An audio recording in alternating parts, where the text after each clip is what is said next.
आज की कक्षा में सभी सम्मानित शिक्षक शिक्षिकाओं का स्वागत और अभिनंदन। आज की कक्षा का जो विषय है वो है गद्य पाठ की शिक्षा। भाषा वास्तव में हम लोगों को जानना चाहिए कि भाषा मूल रूप से है क्या। भाषा शब्द दो अर्थों में प्रयुक्त होता है, एक व्यापक रूप में और दूसरा संकुचित रूप में। अब इस बात की चर्चा करने के लिए हमें सबसे पहले इन्हीं अर्थों की ओर चलना पड़ेगा, यानी भाषा के अर्थ की ओर। व्यापक रूप में इसका जो प्रयोग होता है उस संदर्भ में मैं यह बताना चाहूंगा, मानव सामाजिक प्राणी है, अतः उसे अपने समाज के सदस्यों के साथ विचारों और भावों का आदान प्रदान करना पड़ता है। व्यापक रूप में भाषा उन सभी साधनों को कहते हैं जो मानव समाज में विचार विनिमय उसके लिए प्रयुक्त होते हैं।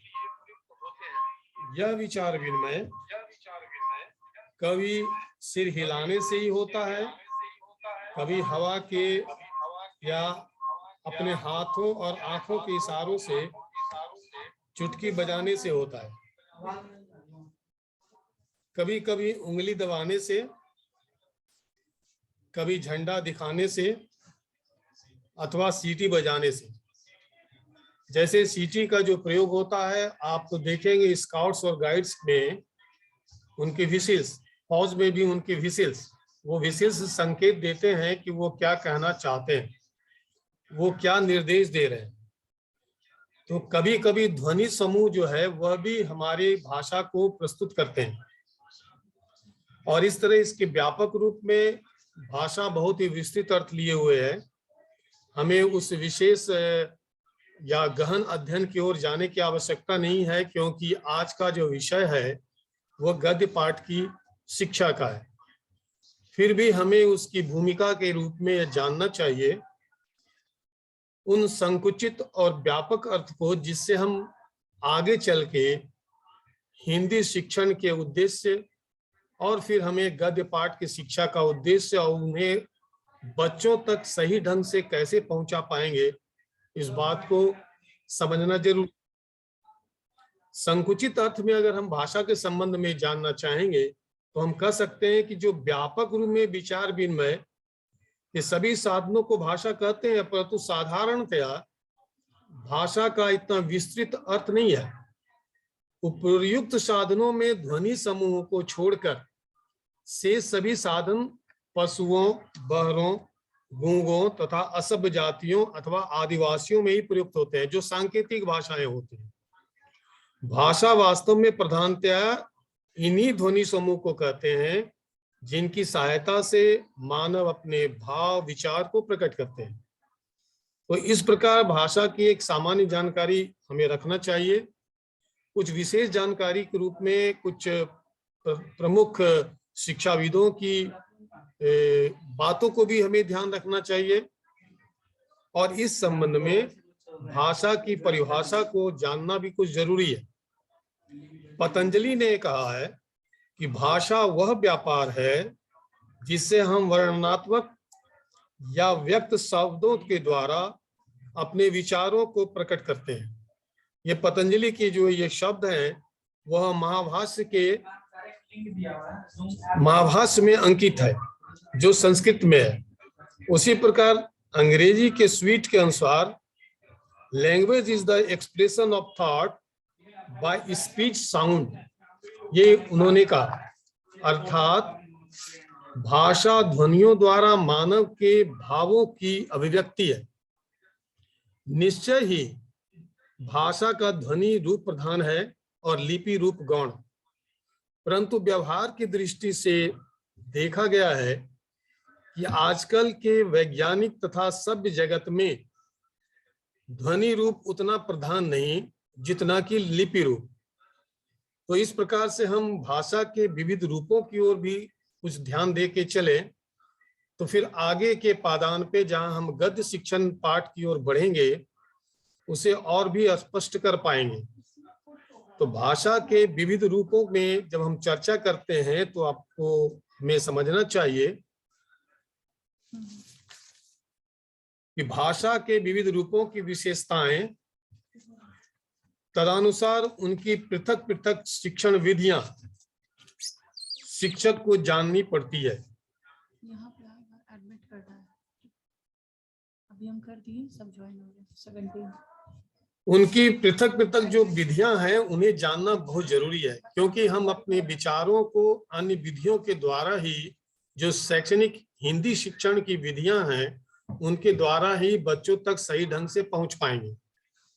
तो इसके अनुसार भाषा के विविध रूपों की विशेषताएं और उनकी पृथक पृथक शिक्षण विधियां शिक्षक को जाननी पड़ती है।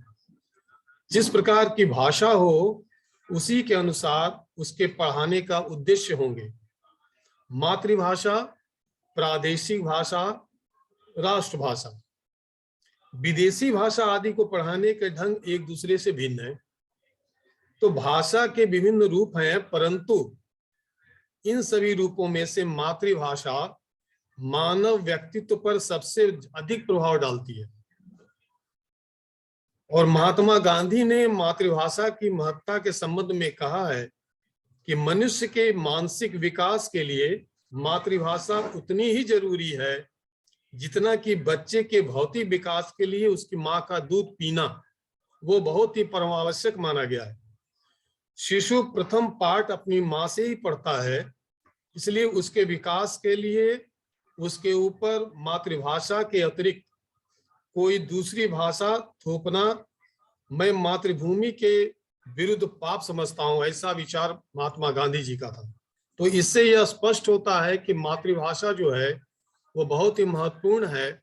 और इस संबंध में आपने विगत दिनों देखा होगा अंतर्राष्ट्रीय मातृभाषा दिवस भी मनाया गया था, जिसमें मातृभाषा की महत्ता को सर्वोपरि माना गया। तो इन मातृभाषा के महत्व को देखने के लिए हमें एक सर्किल की ओर अगर हम चलें तो शायद इसे और भी स्पष्ट कर पाएंगे कि मातृभाषा जो है उस सर्किल में, उस घेरे में किस बिंदु पे है। तो इस आधार पे मैं थोड़ा अपने श्वेत पट की ओर जाऊंगा और उसमें मैं अंकित करना चाहता हूं इन मातृभाषा की महत्ता को। तो आप ध्यान देंगे कि उन मातृभाषाओं के महत्ता के लिए ये जो श्वेत पट के जो मैं सहयोग ले रहा हूं उनमें कैसे वो स्पष्ट होते हैं।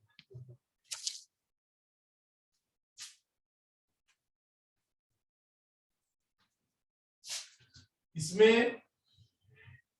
एक अगर सर्किल आप बनाते हैं तो इस सर्किल में एक और बीच का सर्किल बनाइए जिसको वृत्त कहते हैं।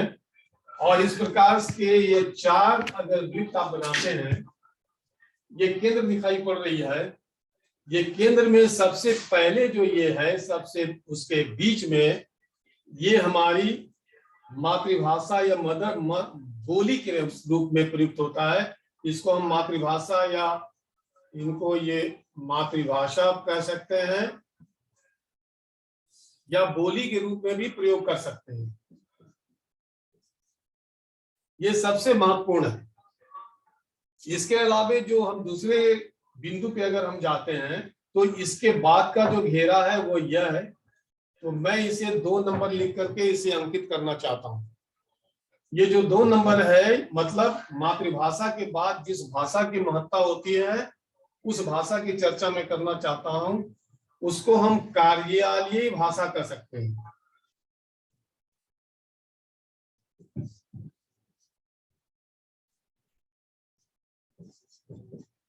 Official language in English. और इसको हम राजभाषा के रूप में भी प्रयुक्त करते हैं। तो सबसे पहले हमें मातृभाषा के बाद हमें कार्यालयीय भाषा या राजभाषा के रूप में प्रयोग करना होगा, जो राजकाज की भाषा होती है। और फिर हम इसी घेरे वृत्त के अंतर्गत अगर हम चलें तो इस वृत्त के बाद ये तीसरे नंबर पे है, वो है तीसरा। तो ये मतलब हमें यह दर्शाना है कि मातृभाषा सबसे महत्वपूर्ण है। उसके बाद हमें राजभाषा के रूप में कार्यालय भाषा की जानकारी होनी चाहिए। और उसके बाद तीसरे नंबर में है जिसको हम सांस्कृतिक भाषा कहते हैं।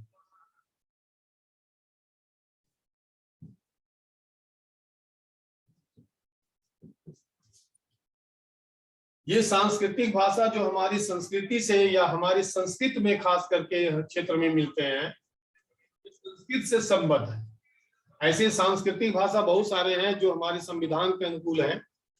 उसमें एक संस्कृत को मैंने उदाहरण के रूप में लिया है और इसको आप देखेंगे कि यह भी बहुत ही घेरे के अंतर्गत आप देखते जा रहे हैं कि हम बड़े दायरे में बढ़ते चले जा रहे हैं। केंद्र में मातृभाषा ही आती है और इसके बाद आती है जो चौथे नंबर है, जो ये जो दायरा दर्शा रहा है